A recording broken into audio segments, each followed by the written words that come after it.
not my friend. I'm not your friend. You're trying to get me. No, I'm not trying to get all you. you're trying to get is some stupid confession, and you're not going to get it. These are the moments when suspects outsmart the police in unbelievable ways. Starting with this suspect, who managed to escape from an interrogation room while still in handcuffs. Can I take this off?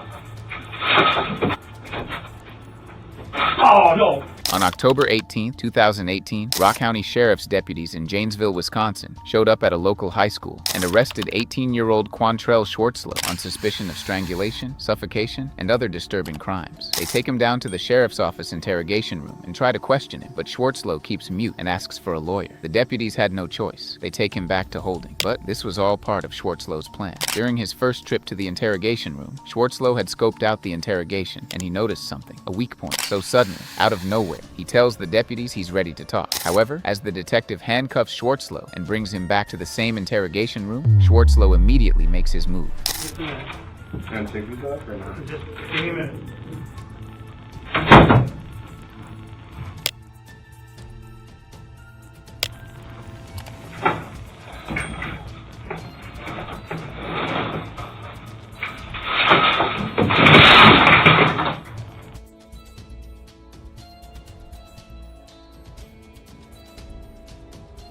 Schwartzlow made his daring escape. He leaps out of an unsecured window, a 12-foot drop, with his handcuffs still clamped on. No safety, no hesitation. By the time the detective returned to the room, Schwartzlow was already long gone, with a 14-minute head start. Oh, no! F***ing way! Schwartzlow was free for a moment. He pulled off the escape, tasted a few hours of freedom, but it didn't last. He was eventually tracked down at a friend's place and arrested again. He was sentenced to 4 years in prison, with an additional 4 years of extended supervision after that. Up next, we've got a suspect who decided he wasn't going to prison, right after a judge sentenced him for failing to pay child support. On October 5, 2021, at the Meigs County Courthouse in Tennessee, 33-year-old Rashad Hawkins had just been sentenced to jail time for failing to pay child support. But Hawkins wasn't having it. He thought the whole thing was total nonsense, and he definitely wasn't about to go quietly. The moment officers tried to take him into custody right there in the courtroom, Hawkins did this.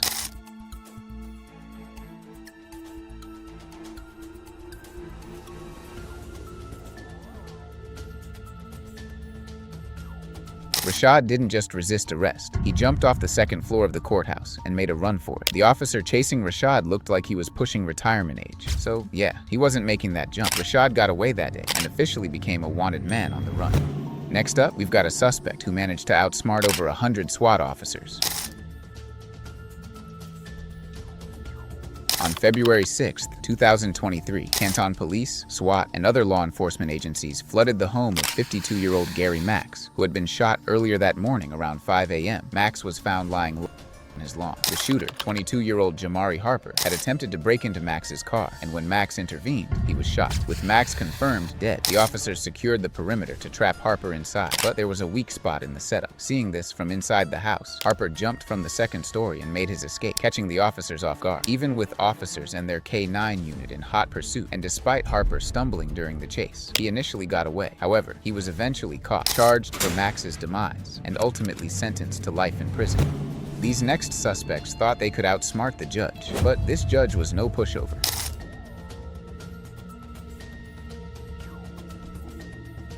On October 16, 2018, two suspects at the Lewis County Courthouse in Washington were about to receive their sentences from Judge R.W. Buzzard when they suddenly decided it was the perfect time to run, since there was no cop in the courtroom. Without hesitation, Judge Buzzard jumped up, ripped off his robe, and took off after them, right there in the courthouse, turning the courtroom into a full-blown foot chase.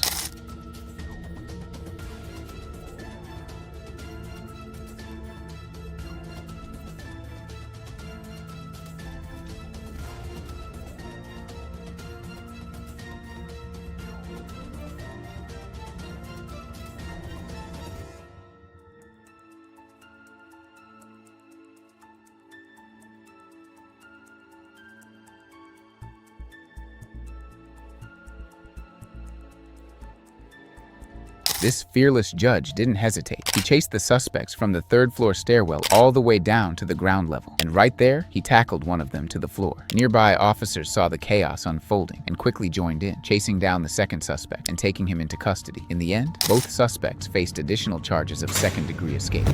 This next suspect literally outsmarted the entire prison guards, pulling off a solo escape right under their noses. On August 31st, 2023, 34-year-old Danilo Cavalcante, who was locked up in a suburban Philadelphia prison after being given a life sentence for the demise of his girlfriend, had zero intention of staying locked up. He had an escape plan ready, and on that day, the moment he was let into the prison yard, he went for it.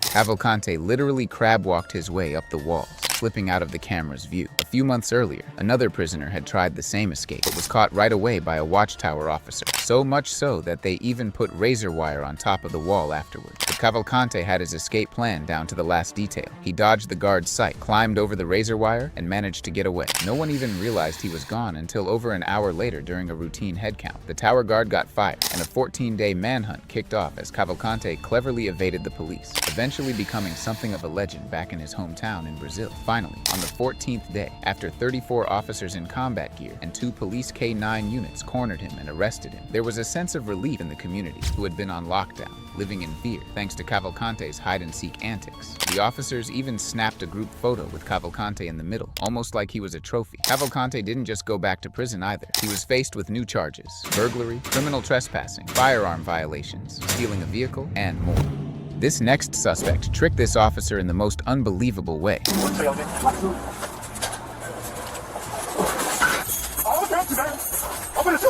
On March 7, 2022, deputies from the Pulaski County Sheriff's Office were taking inmate Joel Sanchez Delgado, who was in a wheelchair, to court in Arkansas to face criminal charges over drug-related offenses. Delgado said he'd been injured during his arrest, but what happened on the way to the courthouse was anything but expected. You're good.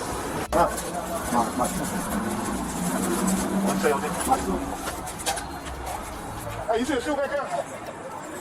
Where is it?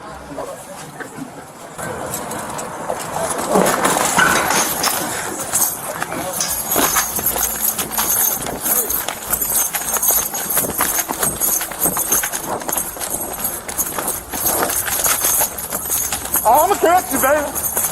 I'm finna shoot you.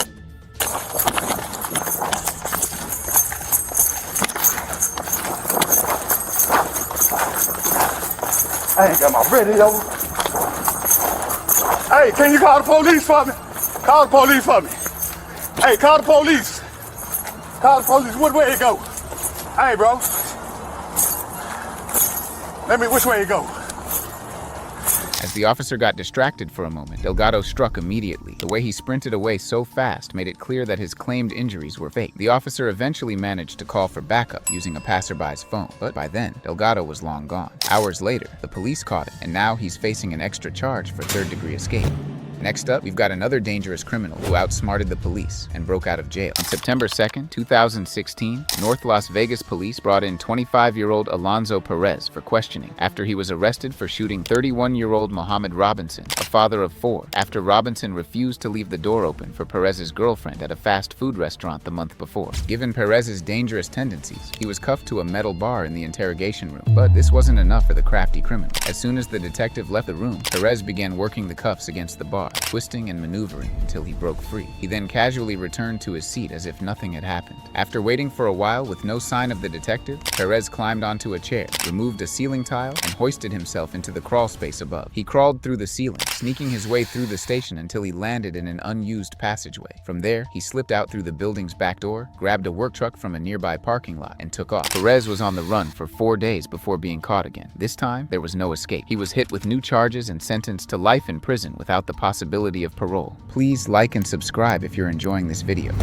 Not all criminals end up in prison when a judge sentences them, like our next suspect, who escaped from police custody. In 2015, after being found guilty of possession in Benton County. 24-year-old Gerald Hyde was being transported back to jail from the courthouse. As he was led through the courthouse, he noticed something important. There weren't enough officers to keep an eye on them, and he was about to use that to his advantage. The moment the officer supervising him looked away, Hyde, wearing nothing but handcuffs, seized his chance. He bolted from the courtroom, ripped off his shirt, and used it to cover his cuffs. Then he made a run for it through the hallway, losing his prison shoes along the way. But like most of these escapes, it didn't last long. Just 2 hours later, Hyde was found hiding out at a friend's house and was quickly taken back into custody. Even the police couldn't even go after our next suspect, as he outsmarted them with an unbelievable move. Back in 2017, bike stunt rider Kyle Katsandris was gearing up for one of the most dangerous jumps imaginable, flying over a train track with an oncoming train. This wasn't the first time someone tried it. In 2004, another rider attempted the same stunt and nearly got seriously hurt, which led to police banning the jump altogether. So, when they heard someone was trying it again, they sent multiple police cars to stop him, but not on Kyle's watch.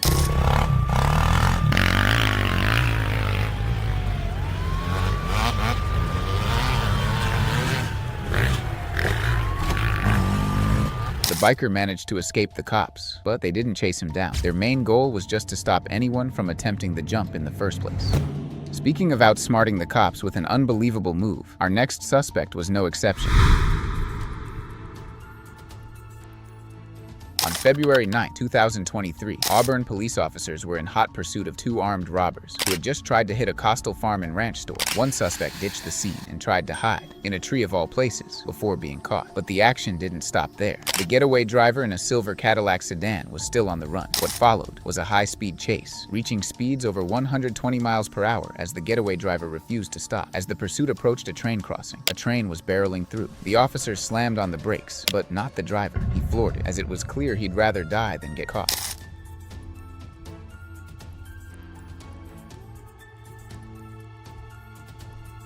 The officers didn't dare make the jump, as the getaway driver barely made it himself, clearing the tracks by just inches. The getaway got away, but the other suspect wasn't so lucky. He was caught and later charged with robbery.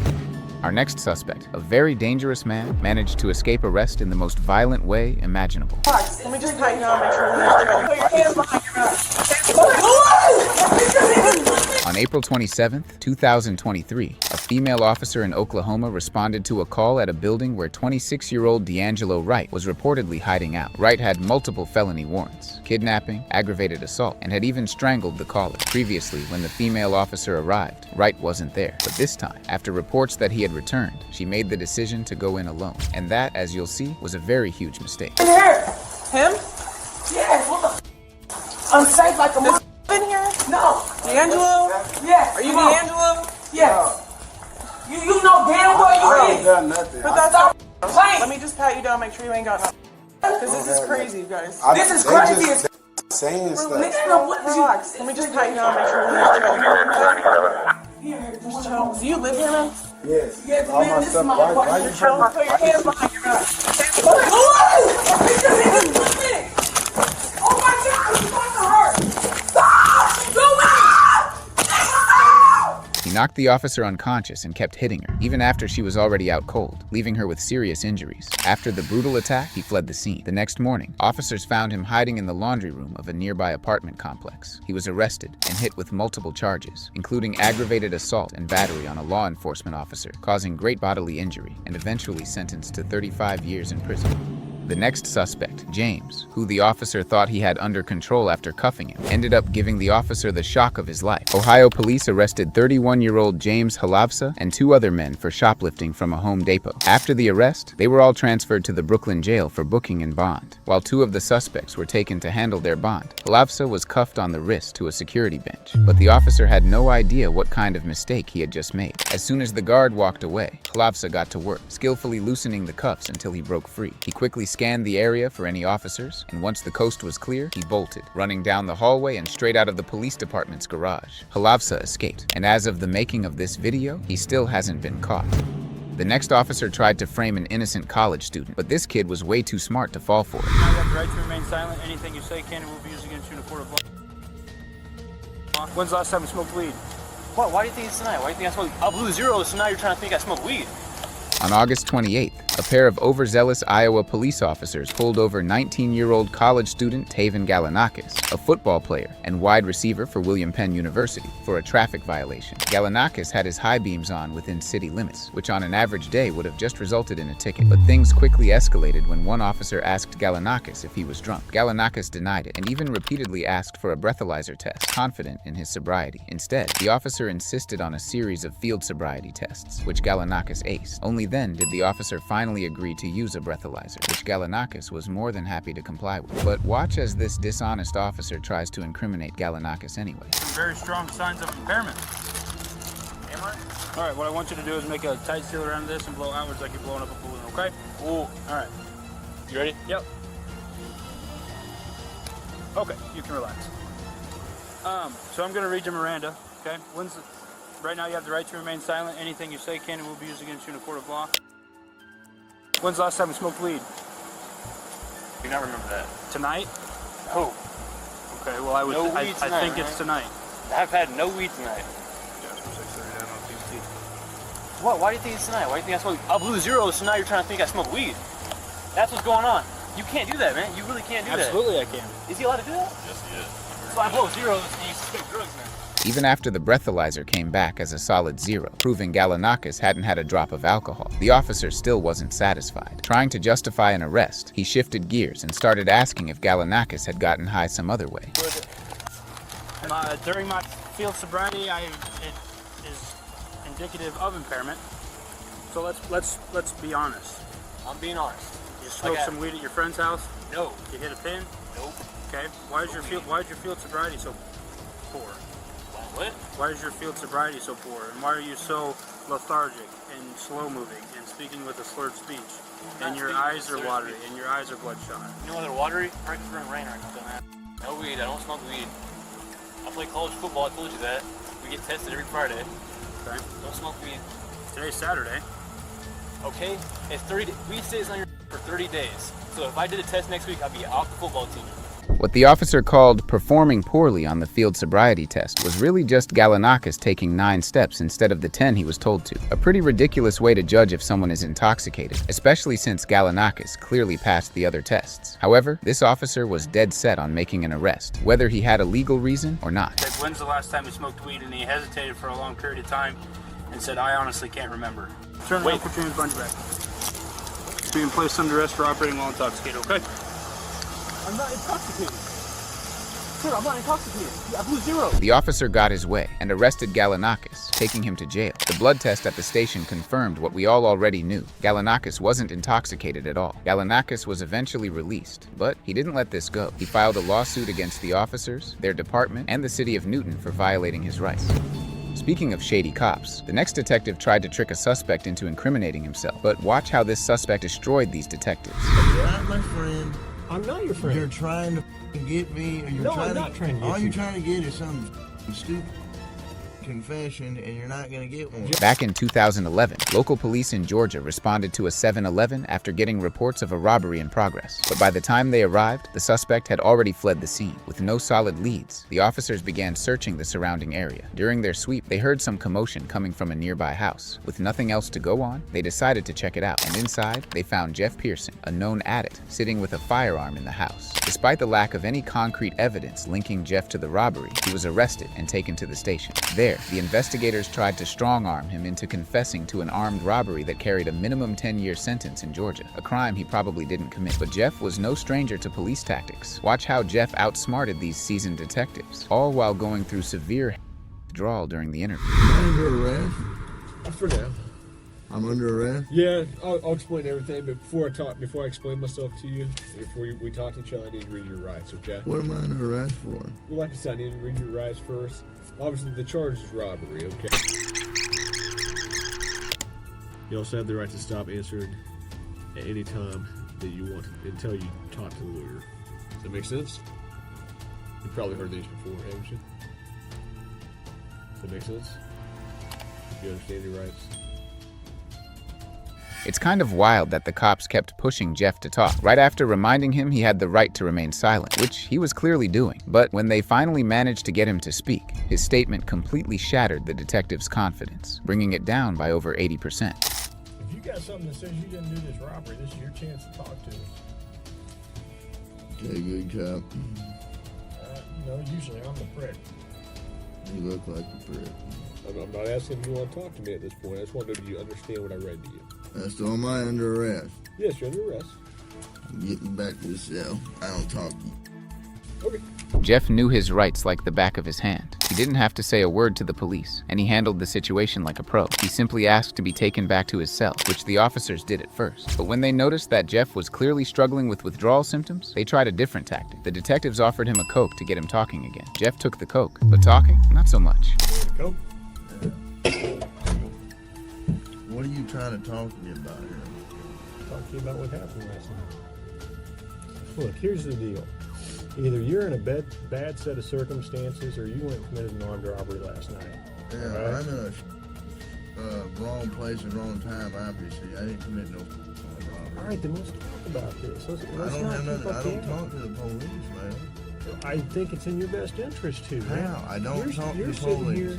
Okay. I've been through the system, buddy. I know how I know it you works. have. I know you have. You're Jeff. not my friend. I'm not your friend. You're trying to get me, and you're No, trying I'm not trying to get all you. you're trying to get is some stupid confession, and you're not going to get one. Jeff, I'm not going to get a confession out of you for nothing. Exactly, because I And didn't I'm do not nothing. trying to get a confession out of you. Okay, I'm going to tell you, I didn't commit no armed robbery, and y'all ain't got no in saying I did. Let me go. All you did is find me sitting in my buddy's house because my buddy's dog's going ape. I go outside, there are cops everywhere, and they spotlight me. They say, "Come here." I said, "What's up?" They search me. They ain't find Hang on. nothing. What's Let up? me read this. No, Yes. because I'm not going to sign it. The officer clearly wasn't Jeff's friend, and he wasn't about to let some detective pressure him into confessing to a serious crime. By this point, Jeff could already tell the detective had no real evidence on him. If they did, they would have charged him already, instead of trying to get a confession. Tell me what happened last night. Plain and simple. Your side of the story. I'm not talking to you. I'm ignoring you. All right. This is what I don't understand. told you I know, this. but this is what I don't understand, Jeff. You were sitting there talking just like you were ready to sit here and tell me what happened last night, and then all of a sudden I read that to you and you screw it, I ain't talking to you. I want to lawyer. I don't understand that. What changed just in the... Because I told you what, I already told you what happened. You didn't. How didn't I? You didn't tell me what happened last night. How didn't I just tell you what? But now you've handcuffed me, and I can't talk to you because you asked for an attorney. So, okay, that's fine. But I will tell you right now, you're still on a hold for a robbery. I know. I don't know why. I need a lawyer because obviously I didn't do nothing. And obviously you guys know I didn't do nothing because I've been arrested for the same bullshit before, and you guys don't interview me this much. So, wham bam, thank you for the coke. Put me back in. Once again, Jeff asked for a lawyer and to be taken back to his cell, shutting the officers down all over again. But since they had no other leads in the robbery, they decided to pull Jeff out of his cell for another shot. This time, they tried sweetening the deal with a Coke and some Butterfingers, hoping he'd finally let his guard down. But watch as Jeff breaks their hearts all over again. Right?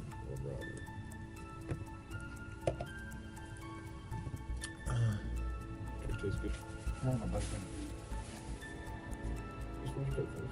Well, here's what the deal is.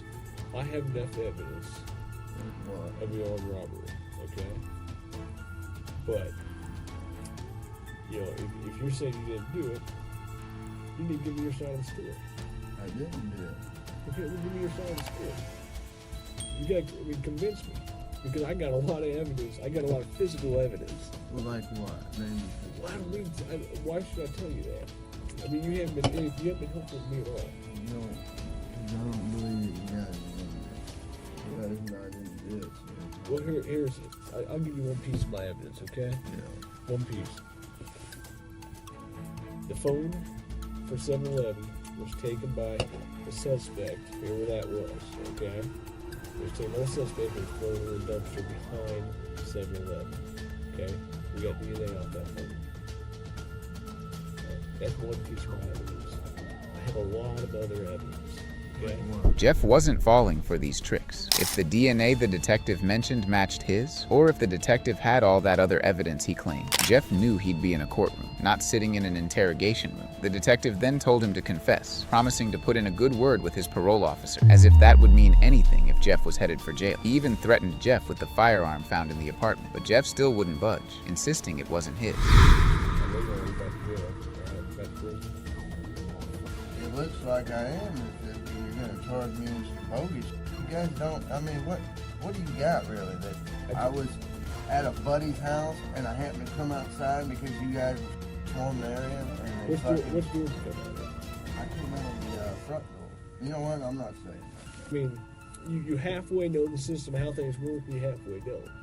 Am I right? I have to know that the only reason I came up here is to get a hoe. Okay. And I got it, but now I want a Butterfinger. But that's not what you had for a while. What, the Butterfinger? Yeah. I need to go to the hospital. I'm coughing up blood. Jeff was never taken to a hospital, but he was released 12 hours later. His case ended up being a perfect example of how to stay calm and composed when the cops are trying to pressure you into giving a false or self-incriminating confession. The next officer just couldn't believe his eyes when the suspect he'd cuffed and locked up somehow managed to escape from jail. On August 15, 2022, New Mexico police pulled over 40-year-old Jesus Jimenez, who was driving a stolen truck with his wife and kid inside. He claimed he'd just borrowed it from a friend. But once the VIN came back as reported stolen, the truck was towed, and Jimenez was taken to the state police station for booking. Where did you get the truck at? One of my buddies lent it to me. What buddy? His name's John. John what? Martinez. Where's he stay? Up on the Bajito Mesa. Okay. I don't really have an address. When he lend it to you? Just like last night. We just needed a right to register the kids. The ignition's not punched out or anything? No. And he just said there's a truck in the Mesa that you can use if you need? Like it was his, of course, you know. And his property up there. Over at the station, Jimenez couldn't back up his story. He claimed a friend lent him the truck, but he somehow didn't have an address and didn't even know where this so-called friend lived. The officer placed Jimenez in a holding cell while heading off to grab the booking paperwork. But just as the cell door closed behind him, something unexpected went down. You have a seatbelt?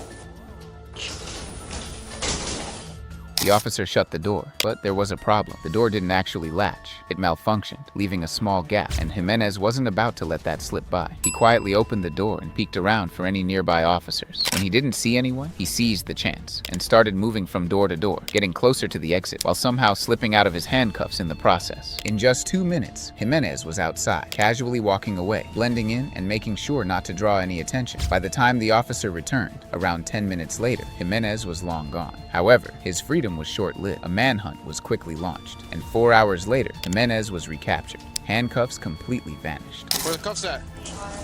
I don't have one, man. That was the stupidest thing you could possibly done, dude. No, but I didn't steal the truck. No, I don't even care, dude. Yeah, you did. No, I didn't. And you're getting charged with it. No, I didn't. And everything else. Jimenez was arrested and taken straight to jail, this time facing charges not just for the stolen truck, but also for his escape from the holding cell. The next suspect was nothing short of a genius, pulling off a David Blaine-level escape right under the watchful eye of a police helicopter. On November 11th, 2022, around 11 p.m., LAPD officers, with support from their air unit in a helicopter, were pursuing the driver of a stolen black Kia Soul in South Los Angeles. Due to the late hour, traffic was light, giving the officers more opportunity and freedom to focus on apprehending the car thief. We're going into South LA right now. This is a stolen Kia Soul. You can see the speeds there about 100 miles an hour. The car blacking out at times, flashing its headlights at other vehicles as it approaches. LAPD is in pursuit. This pursuit. The chase continued, with the driver putting an impressive distance between himself and the pursuing police cars. The only thing keeping him on the radar was the helicopter overhead. But the driver had a trick up his sleeve for that as well. As he approached a freeway overpass, he switched off the car's headlights and pulled off what could only be described as a David Blaine-level disappearing act. The vehicle still in LAPD's jurisdiction right now in the Southwest Division of LAPD, but the unit's trying to get behind the car. A lot of homeless people living right along that street, a very dangerous situation. Now back to the other side of the freeway, a left turn going westbound, and we'll see which way the car goes. We want to keep a wide shot here to make sure. the driver does not cut back and double back on us, and we've lost him here in just a second. We hope to get to the other side of the freeway. You may not have seen the mountain right there.